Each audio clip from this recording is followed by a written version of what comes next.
Hola, ¿qué tal? Sean bienvenidos a una nueva emisión de esta serie de entrevistas donde abordamos el trabajo de distintas personalidades del mundo del diseño y la comunicación visual en México. El día de hoy tenemos una invitada muy especial. Ella es especialista en diseño moderno y contemporáneo. Se ha dedicado a la investigación, difusión y exposición de temas relacionados con el arte y el diseño.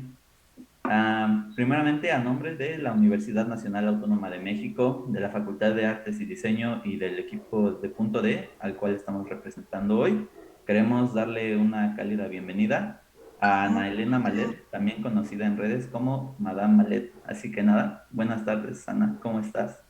Muy contenta, muy agradecida de que me hayan invitado y feliz de estar aquí.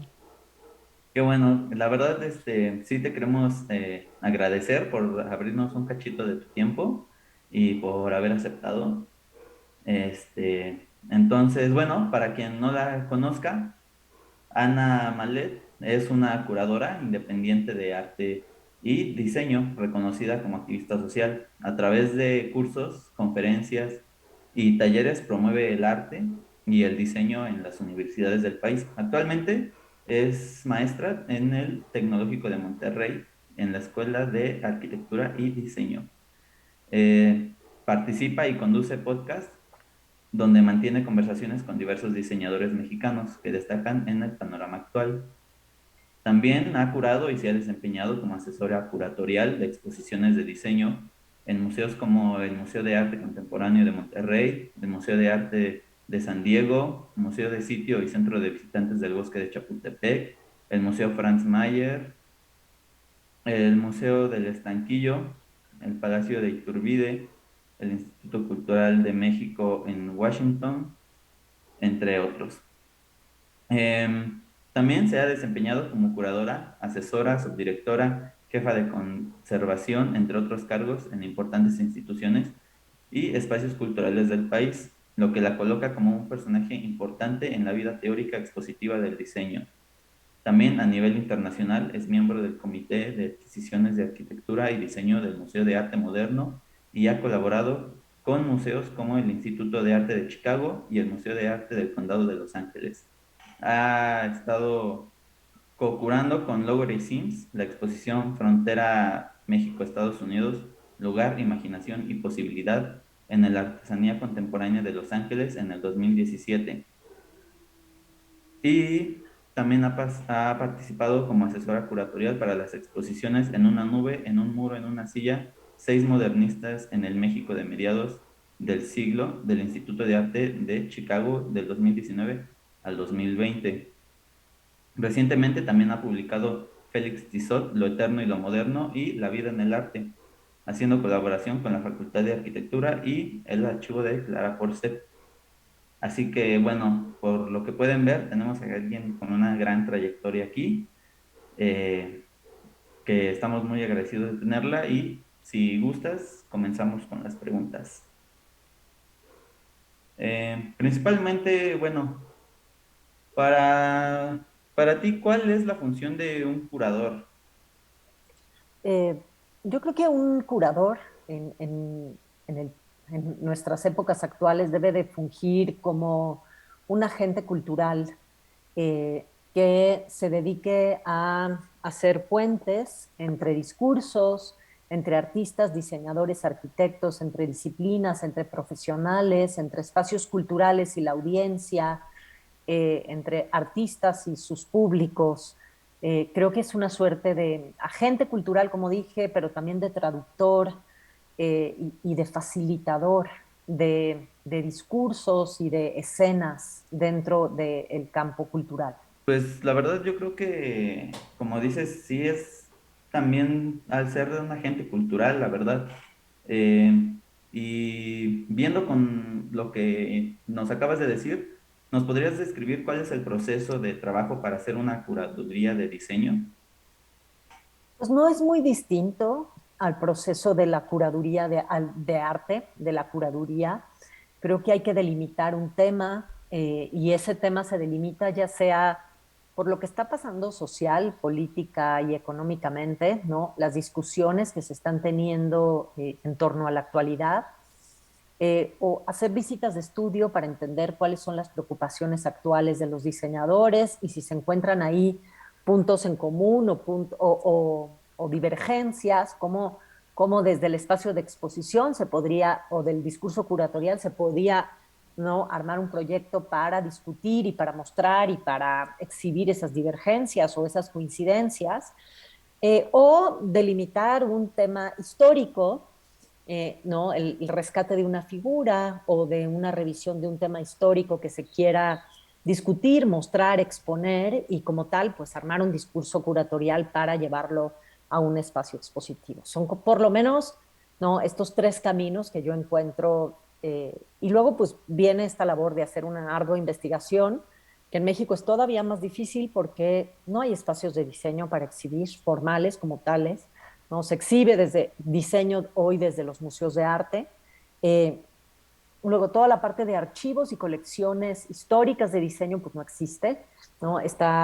Existen, pero están dispersas, muchas veces son poco conocidas, no están ni catalogadas ni inventariadas, hay que hacer un trabajo como muy primario, eh, y eso lleva muchísimo tiempo.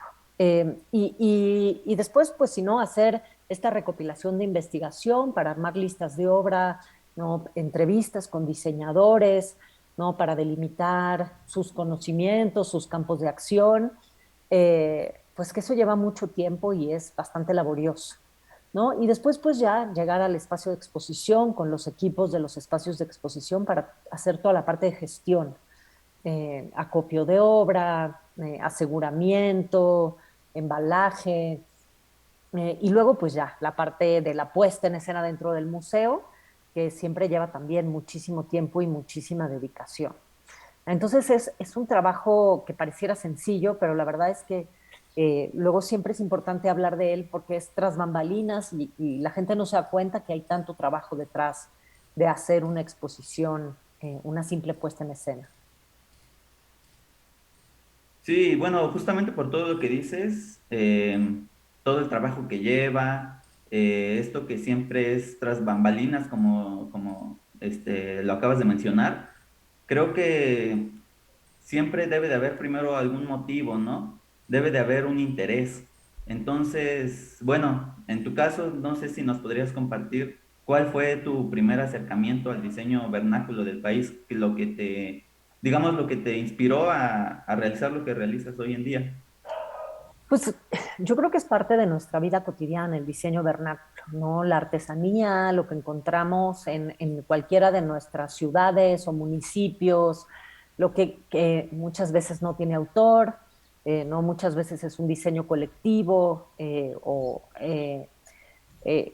y fue poco a poco darme cuenta conforme uno viaja, va leyendo más, va, ¿no?, entendiendo cómo está configurado México y cuál ha sido la historia, de los objetos del país, pues entender que existe este diseño vernáculo y que ha sido inspiración para diseñadores como Clara Porcet, por ejemplo, o Michael Van Buren, ¿no?, para generar propuestas modernas, interesantes y ancladas en lo mexicano. Entonces, pues realmente no distingo un primer acercamiento al diseño vernáculo, pero es algo que me interesa muchísimo, que creo que los diseñadores tienen que tener en cuenta que eso es parte de nuestro patrimonio, de la propia historia del diseño, y que no debe quedar aislado, que debe revisarse, que debe valorarse, que debe exponerse y también aquilatarse, ¿no? Bueno, pues ya una vez tocando este tema, pues cuéntanos cómo fue tu experiencia de empezar a curar y rodearte de la escena del país. Pues yo empecé trabajando primero en la escena del arte contemporáneo, bueno, curando colecciones, pasé como por muchos momentos, colecciones históricas, no asociadas al diseño, sino al arte. Después trabajando con artistas contemporáneos y finalmente decidí que el diseño pues era mi rubro, que no había mucha gente haciendo ese trabajo ahí desde el punto de vista curatorial. Eh, y fue poco a poco entender la escena, ¿no? Quiénes estaban produciendo, cómo estaban produciendo. Y conforme me di cuenta quiénes eran, cómo estaban produciendo, hacia dónde estaban produciendo, me di cuenta que también hacía falta crear contexto y crear una genealogía histórica o encontrar esa genealogía histórica para poder situar y darles contexto a esos diseñadores contemporáneos. Y eso me llevó un poco a hacer investigación histórica, a tratar de encontrar estos archivos, estos personajes que han sido parte fundamental de la historia del diseño en México, para poder dar contexto a estas nuevas generaciones que están trabajando. Eh, la verdad es que yo soy muy feliz colaborando con la escena del diseño. La gente, los diseñadores son muy generosos, prácticos, la mayor parte de las veces sin tantos rollos, son generosos. Y me entusiasma mucho la escena del diseño porque es algo que está realmente activo, que se están cuestionando cosas, que están tratando de transformar nuestra realidad. Eh, y cada vez encuentro pues, nuevas generaciones en busca de nuevos proyectos y ávidos de interactuar en esta escena cultural, no solamente quedarse en la escena del diseño, ¿no? En la parte académica o trabajando con el cliente, sino realmente de comunicar el diseño como un producto cultural. Bueno, pues sí, pues es muy interesante eso, ¿no? Adentrándonos un poco más en el tema, ¿cómo fue tu proceso de cambio de la curaduría de arte contemporáneo hacia la curaduría de diseño? Pues a mí el diseño siempre me ha interesado en mi vida cotidiana. Yo, como les contaba, empecé trabajando con colecciones históricas de arte, después arte contemporáneo, que era lo que me interesaba realmente. Y estando trabajando en el Museo Carrillo Gil hace 20 años, yo me ocupaba de la colección permanente del Museo Carrillo Gil, que es una colección estupenda de, sobre todo, Escuela Mexicana de Pintura. Y en algún momento el director me ofreció hacer una exposición, que era lo que me interesaba desde el punto de vista contemporáneo. Yo ya había hecho varias colecciones, exposiciones sobre la colección, y lo que yo quería era exponer diseño, ¿no? Entender cómo esta escena del arte contemporáneo que estaba hablando de no solo trabajando desde la interdisciplina, sino eh, eh, hablando de la transdisciplina, se relacionaba con el diseño. Hice una primera exposición en el año 2000 que se llamó Boutique, y era una exposición sobre moda en México. ¿Quiénes habían sido estos diseñadores que a finales de los años 90 estaban trabajando moda en México? Y fue una exposición muy exitosa a nivel público, muy polémica a nivel artistas, ¿no? Los artistas decían que yo les estaba quitando espacio de exposición, como si solo los artistas tuvieran derecho a exhibir en espacios públicos. Eh, y ahí me interesó muchísimo, a partir de esa exposición me di cuenta que el diseño es empático con las audiencias que vienen a los museos, que el diseño atrae otro tipo de audiencias, no necesariamente las especializadas y las interesadas en el arte contemporáneo, que es una temática ya muy de nicho, y que el diseño nos permite abrir la mirada de los museos y generar nuevas audiencias.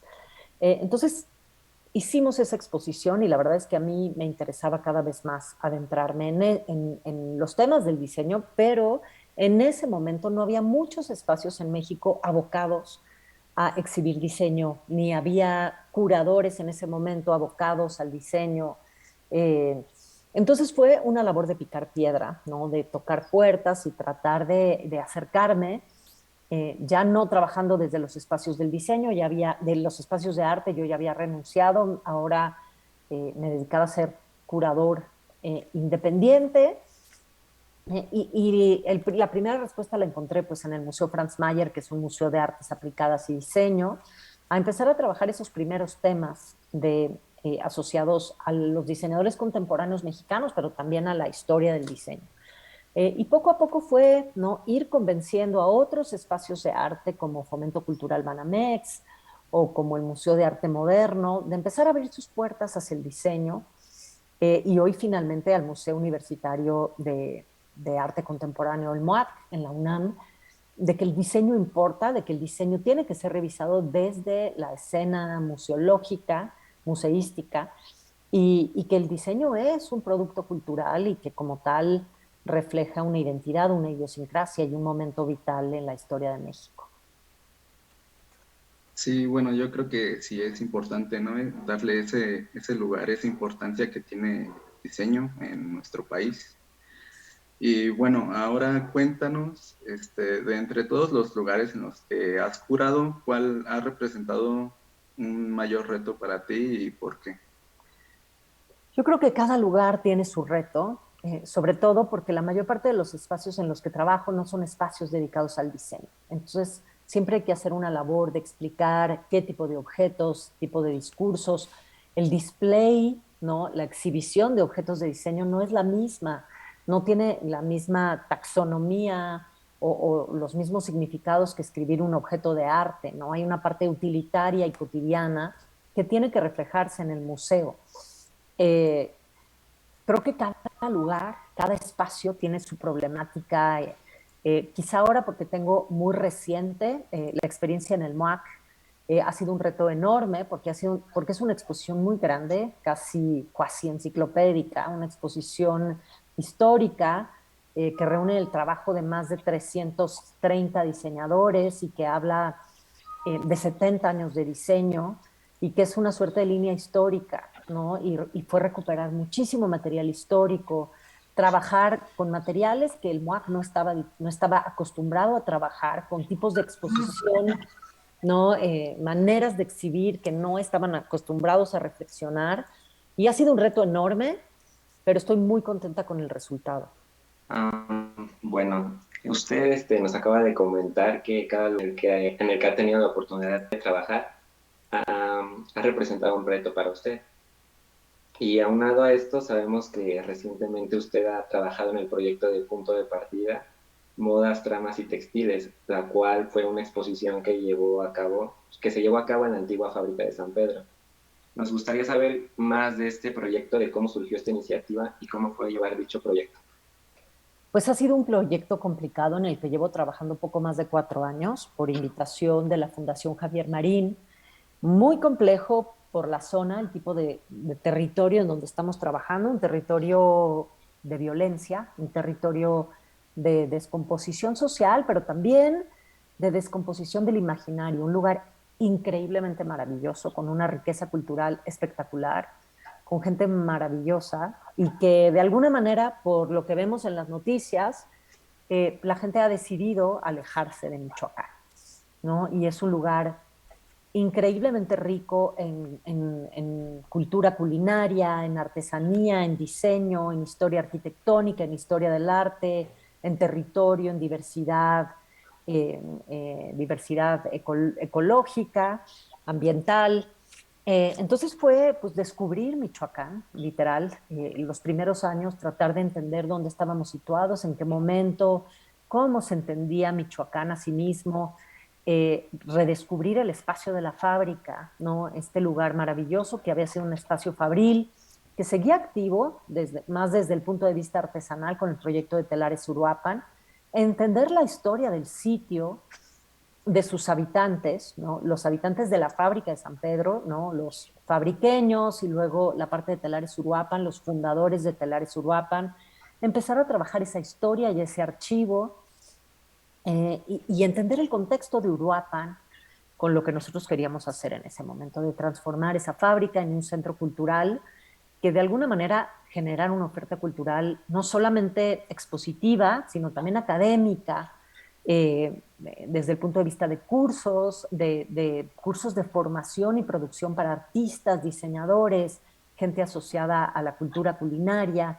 Eh, entonces han sido muchos años de investigación, de trabajo de campo, de acercarnos a los gestores culturales y sociales de la zona para entender el territorio, sus complejidades, y finalmente pues abrir el Centro Cultural hace algunas semanas, un par de meses, abrirlo a la oferta cultural, hacer una gran exposición que hablara del patrimonio textil, que es esto que nos importa muchísimo, que está ahí presente en la fábrica, pero también de la diversidad y la riqueza de las propuestas de diseño que existen en el país. Entonces, comisionamos a 50 diseñadores de moda a entregarnos tres ensambles, tres looks realizados en manta cruda, que la manta de algodón cruda es un insumo de la zona purépecha de Michoacán y que se generaba mucho en la fábrica.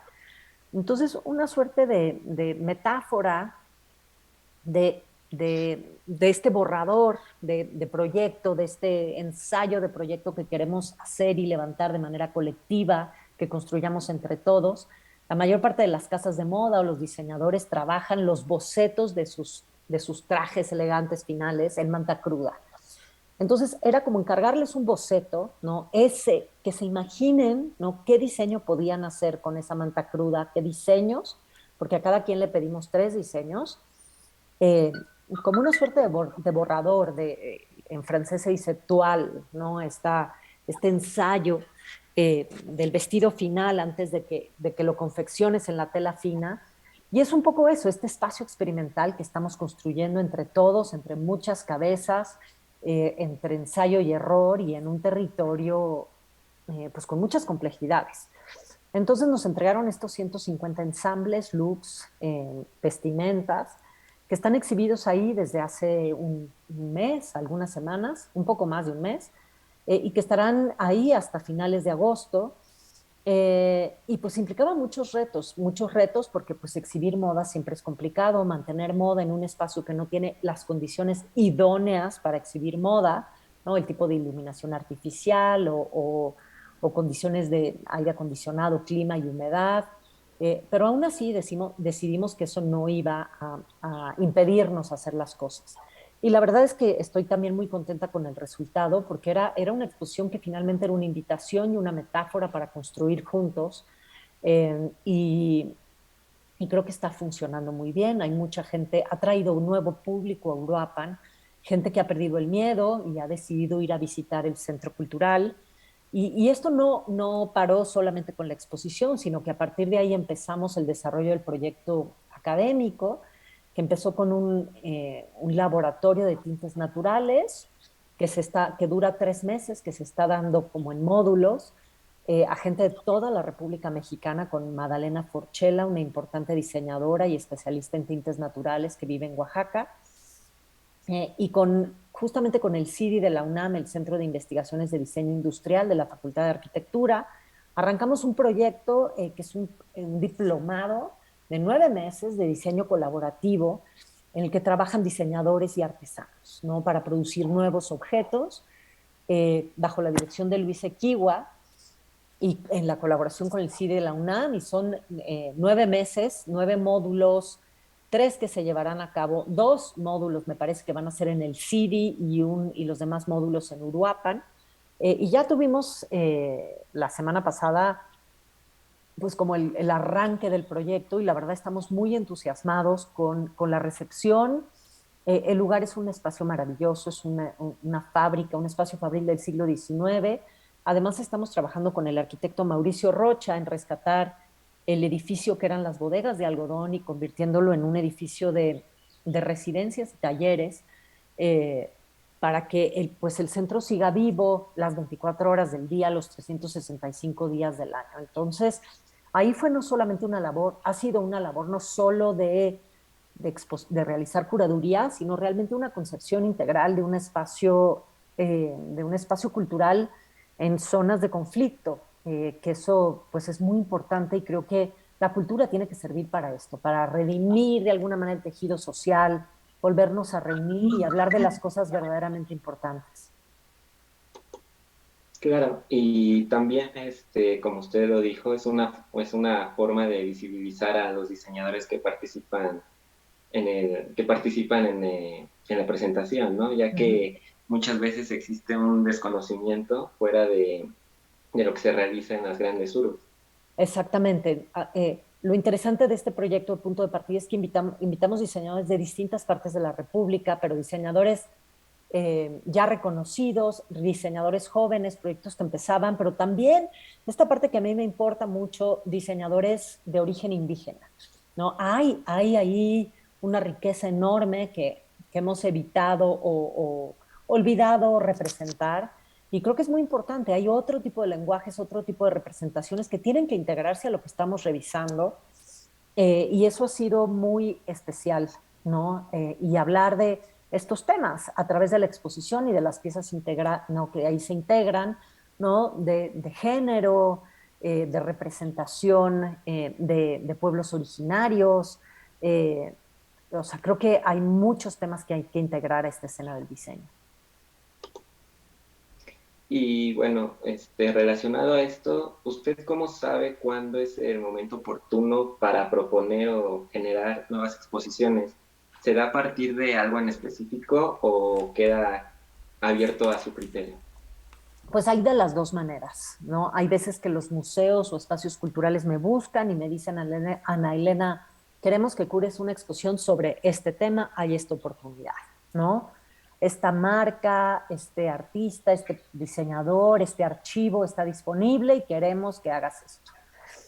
Otras veces es parte de mi investigación. Yo, como ustedes mencionaron al principio de esta entrevista, tengo un podcast que es parte esencial de mi proyecto de investigación que me permite hablar con diseñadores, entender su práctica, sus preocupaciones y de ahí a lo mejor salen temas de investigación y me acerco a ellos, busco temas y encuentro los espacios idóneos pues para tratar de redimir esos temas, de presentarlos, de discutirlos. Eh, y otras veces, pues salen de conversaciones con colegas, con profesionales, ¿no? O colaboraciones. Claro. Y bueno, en otros espacios usted ha explicado cómo llega al museo, pero más allá de su llegada, nos gustaría que nos contara su experiencia de cómo fue trabajar en el Museo Tamayo Arte Contemporáneo. Pues ahí tuve varias etapas. La verdad es que fue el museo que definió un poco mi vocación. Yo cuando terminé la licenciatura en letras, un poco harta de las letras, llegué al museo a trabajar en el departamento de servicios educativos, a dar visitas guiadas y pasé por muchos departamentos del Museo Tamayo y me di cuenta que lo que me gustaba era trabajar en los museos. Eh, Estuve ahí después del servicio social como voluntaria y luego tomé otro camino. Y finalmente años después regresé como subdirectora del museo y pues fue un trabajo increíble, un reto gigante en un momento de cambio de sexenio, de cambio de partido, de cambio de ideología, entonces con muchísima presión, pero además en un momento de remodelación del museo, de ocuparme no solamente de los programas académicos o curatoriales, sino también de un proceso técnico agotador, ¿no? De cambiar pisos, de arreglar el museo, de cerrar 3 meses y literalmente conseguir fondos para echar a andar ese proyecto. Y creo que pues fue muy interesante, finalmente fue el museo que definió mi vocación, creo que el Museo Tamayo siempre ha sido punta de lanza en México, no solamente para colecciones, para formación de instituciones, sino de profesionales, de temas a revisar, de agendas a desplegar. Eh, y pues es un museo que finalmente sigue siendo muy importante para el ecosistema cultural. Bien, pues es interesante ver cómo es que mencionas tu pasar en el Museo Tamayo. La verdad es que ver cómo es que trabaja esta cuestión museográfica y museística es, digamos, algo que al menos para mí me hace sentir o pensar que hay varias cosas eh, para generar proyectos, ¿no? Entonces, por otro lado, siguiendo con las preguntas y volviendo un poquito a lo que mencionabas sobre el punto de partida, en donde, digamos, pues hay varios diseñadores que han estado pues, ahí haciendo pues, los estudios necesarios. ¿Qué es lo que necesita un diseñador para hacer obra de impacto? Digamos, un diseñador, llamémoslo mexicano, o puede ser latinoamericano o americano en general. ¿Cómo es que lo ves? Yo creo que un diseñador para hacer diseños de impacto, tiene que estar actualizado. Actualizado no solamente en las tecnologías, sino en lo que está sucediendo en el mundo, ¿no? El diseño, para mí, el arte trae a la mesa los grandes problemas de la humanidad, ¿no? Los revela, los discute, pero el diseño es quien debería darle solución. Entonces, un diseñador tiene que estar informado de cuáles son los problemas, las tendencias, las situaciones, las divergencias internacionales, actuales, sociales y políticas. O sea, tiene la obligación de estar enterado, sí, de la moda y las tendencias artísticas, pero también de la economía, de la sociedad, de los problemas ambientales y de los problemas sociales. Y con eso es su principal insumo para poder proponer eh, situaciones que hagan la diferencia y que mejoren la vida de la mayor parte de las personas o de ciertos grupos y que realmente traigan bienestar, beneficio estético, social, personal, pero creo que hay una obligación del diseñador de estar actualizado. Ok, esto me recuerda a hace unos cuantos días tuvimos una entrevista con Renata Becerril y ella hablaba sobre el espíritu de la época o el zeitgeist. También, digamos, personajes como Gustavo Prado hablan de este tipo de elementos de estar al tanto o conocer de inmediatez o todo lo que ocurre en el lugar o en los lugares en donde se desarrolla la actividad del diseñador. Quisiera regresar un poquito volviendo a lo del punto de partida, porque tengo la duda de que si podrías mencionarnos algunos otros, o quiénes son los diseñadores que están participando, que están ahí en el proyecto junto a ti, allá en Europa. Eh, pues desde diseñadores muy reconocidos y que llevan una larga trayectoria, como Macario Jiménez, Benito Santos, Carmen Rión, eh, diseñadores muy jóvenes como Estef Orozco de Monterrey, eh, ay, y, Francisco Cancino, eh, este colectivo de mujeres rarámuris que trabaja en Chihuahua, que se llama Casa Nortes. Eh, Estoy haciendo un recorrido visual de la sala para Carla Fernández. Eh, ¿Quién más? A ver. Guillermo Yester, ¿no? Toda su propuesta de ropa de género fluido, Guillermo Vargas de Un Octavo Takamura, Vanessa Buquel de Sigua, eh, Héctor Serna de Puebla, eh, pues son 50 diseñadores de distintas partes de la República, entonces sí hay, o sea, sí hay una buena representación. Ok, bueno, está bien el hecho de escuchar estos nombres. Eh, por ella había visto, digamos, también Andrés Lima, con quien usted tuvo una primera participación en su podcast. Uh-huh. Fue el primero en que lo conocí a través de usted, ahí en el podcast. Y eso, bueno, digamos, hasta ahorita como que hemos centrado un poco la visión al diseño industrial. Pero quisiéramos preguntarle cómo es, o para usted, ¿quién es su diseñador o diseñadora gráfica preferida o quien más le ha llamado la atención en estos últimos días? Pues a nivel internacional me gusta mucho lo que hace Pentagram, este estudio que se llama Pentagram, que está, bueno, originalmente en Nueva York, pero ya tiene muchas sedes en muchos lugares, porque se aboca no solamente a desarrollar identidad corporativa, sino también se involucra mucho con proyectos culturales.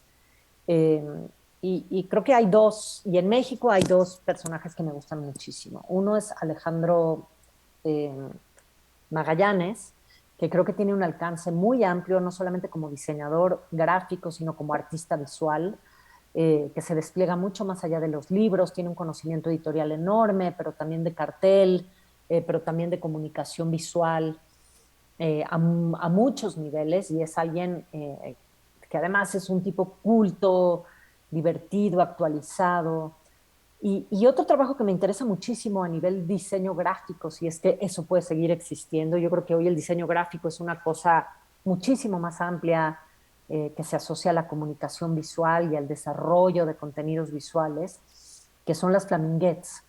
Creo que ellas han desarrollado un trabajo increíble, mucho más allá pues de realizar un logotipo, realmente crean ambientes, personajes, estilos de vida, y me gusta mucho ese despliegue enorme y esa manera de ellas de entender el diseño gráfico o el diseño visual. Ahorita, cuando menciona a las Flamingers, su trabajo, como por ejemplo, recordando con Jimena Sariñana, de hecho, trabajos que hacen que no solamente el diseño esté estructurado, como bien dice, en un solo lugar, porque abarca distintos niveles, distintos esquemas que puede ser bastante interesante. Igual, recordando lo que decía esta Renata Becerril, pues, digamos, una especie de de elemento que va abarcando poco a poco los elementos de su existencia, de la inmediatez, por ejemplo, digamos, un diseño como un cartel o incluso un diseño, digamos, como el hecho de los teléfonos que pues van permeando a la sociedad y eso también influye en la manera en la que vivimos. Y esta es una pregunta que de alguna manera u otra se conecta con el trabajo que ha hecho o que más bien realizó en su momento Clara Porcel, que era, al menos en el plano mexicano, conectar a la sociedad o a las personas con un diseño que fuera, digamos, diario. Ella lo menciona como un arte para la vida diaria. De hecho, en el libro que hace este compuesto de La vida del arte, pues en algunos momentos se menciona esta especie de necesidad de hacer que el diseño vaya de la mano con la actividad humana, con lo que se hace día a día. Y yo justamente hace algunos días en la exposición, en la presentación de la exposición, eh, tuve una serie de ideas sobre cómo es que fue dando tu proceso. Pero aquí, ¿podrías platicarnos un poquito más a detalle cómo fue trabajar toda esta curaduría de la exposición de una modernidad hecha a mano? Pues es un trabajo que formalmente lleva 4 años. Llevamos 4 años de trabajo en el MAM, en el MUAC, 3 de haber comenzado formalmente la colección de diseño que se está forjando en el MUAC. Pero la verdad es que es un trabajo de 20 años de investigación, ¿no? Desde el día 1 que comencé a investigar diseño, entender cómo está configurada la escena del diseño en México y que esa idea de diseño moderno y de diseño industrial es muy distinta a otros lugares, a otras latitudes, ¿no? Porque lo artesanal es también una industria, ¿no? Hay producción en serie, hay modos de vida, si bien se termina a mano, se hace a mano, lo industrial no necesariamente implica la máquina, pero hay máquinas o instrumentos o herramientas que involucran lo artesanal. Entonces, ¿cómo entender ese universo artesanal como parte esencial de la historia del diseño en México? Y cómo eso artesanal, como en algún momento con el proyecto desarrollista y moderno y de progreso, nos encaminamos en esta idea del diseño industrial y apostar por el diseño industrial, que finalmente sigue siendo un esquema fallido. Pero cómo esta modernidad hecha a mano, esto hecho a mano, sin muchas luces, sigue su camino y se ha trabajado desde siempre. Quizá fue Clara Porcel quien lo visualizó, quien lo expuso por primera vez en la exposición del 52, pero cómo existe una genealogía y cómo, ¿no?, este recuento que hago en la exposición pues nos demuestra que hoy hay diseñadores que siguen trabajando esta idea de lo hecho a mano, de las referencias mexicanas, aún si es con materiales contemporáneos o materiales tecnológicos, pero hay estas referencias a lo mexicano que implican, ¿no?, una cierta identidad, una ideología, unas ganas de transmitir lo que se hace en México desde México. Entonces, pues fue un largo camino de mucha investigación, con muchas dificultades, porque como les digo, pues ni hay presupuestos, ni hay archivos, ni hay colecciones. Entonces, realizar pues el conjuntar 630 piezas que están en la exposición, pues ha sido un trabajo titánico de mi parte y de parte del museo, de hacer toda la gestión. La verdad es que es una exposición que creo que va a ser muy difícil que se vuelva a dar, volver a conjuntar todas estas partes. Hay muchos de los diseñadores del siglo XX que ya murieron, que están muriendo, que sus legados pues, van a desaparecer. No hay una institución a donde eso se vaya, a donde eso se conserve. Y muchas veces los familiares lo pueden guardar por un tiempo, pero pues ya no tenemos ni los espacios ni los recursos para hacerlo, ¿no? Entonces, fue un reto enorme y creo que es una exposición importante para que sobre todo los diseñadores puedan ver que hubo gente antes que ellos, hubo profesionales, hubo propuestas, distintas, ¿no? Encaminadas quizá a lo industrial, pero yo como digo, México es un país muy diverso y en donde hay diseño artesanal, pero también hay turbinas e hisopos. Y hoy también produce interfaces y productos de innovación tecnológica, ¿no? Productos de base tecnológica y de base digital además. Entonces, creo que esta exposición marcaba un punto interesante para hablar de la herencia cultural, pero también de la enorme diversidad de diseño, de diseños que existe en este país. Bueno, un poco como resaltando esta idea de que aquí en México pues tenemos como, no sé si falta de atención o todavía no estamos como muy involucrados en la importancia que tiene el diseño en México. Queríamos hablar un poco sobre la controversia que surgió alrededor de los rótulos de la delegación Cuauhtémoc y queríamos ver si podrías como explicarnos brevemente la importancia que estos tienen para nuestra cultura y para el diseño. Pues a mí me parece una situación absolutamente trágica. Fue de un plumazo y desde un lugar ignorante y autoritario borrar la memoria de una delegación que es el centro de la Ciudad de México, que es parte de donde está la vida cultural, la vida nocturna de la Ciudad de México, ¿no? Es en esta sección donde están centros culturales, espacios públicos importantes. Entonces, me parece terrorífico de poder que tengamos gobernantes de este tipo, ¿no? Que su idea de orden y progreso sea realmente borrar el pasado y borrar el pasado de una población que se supone que tú estás sirviendo a esa población, tú fuiste elegida ¿no? para resolver las necesidades de esa población, no para invisibilizar esa población. Y pues me parece una de las situaciones más graves y sobre todo verdaderamente tristes que hemos vivido en esta ciudad. La importancia, pues porque es a través de los rótulos desde mucho tiempo antes que nosotros en una ciudad tan caótica, tan diversa, es a través de los rótulos que nos representamos, que representamos la manera en que queremos promover nuestros productos, pero también diferenciar nuestros productos y ofertarlos a una población tan diversa. Hacerlo de una manera colorida, hacerlo de una manera original y de una manera subjetiva y personal.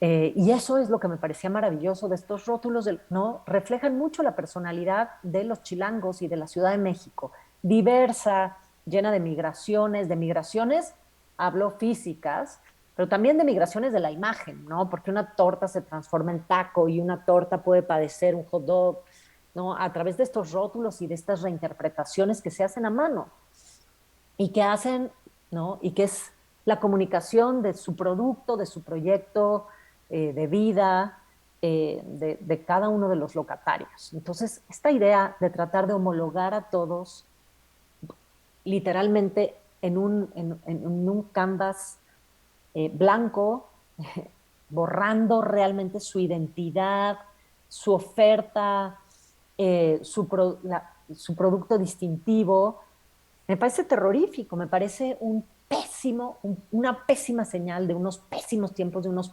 pésimos gobernantes que no entienden absolutamente para quién están trabajando y en qué territorio están trabajando.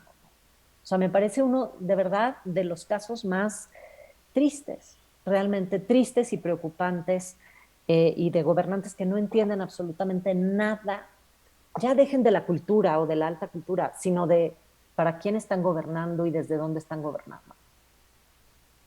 Bueno, para concluir esta entrevista y esta conversación tan interesante que hemos tenido, también nos gustaría saber cuál es su perspectiva sobre el futuro del diseño en México y qué podríamos hacer para seguir, pues, seguir haciendo este cambio tan importante que se debe de hacer.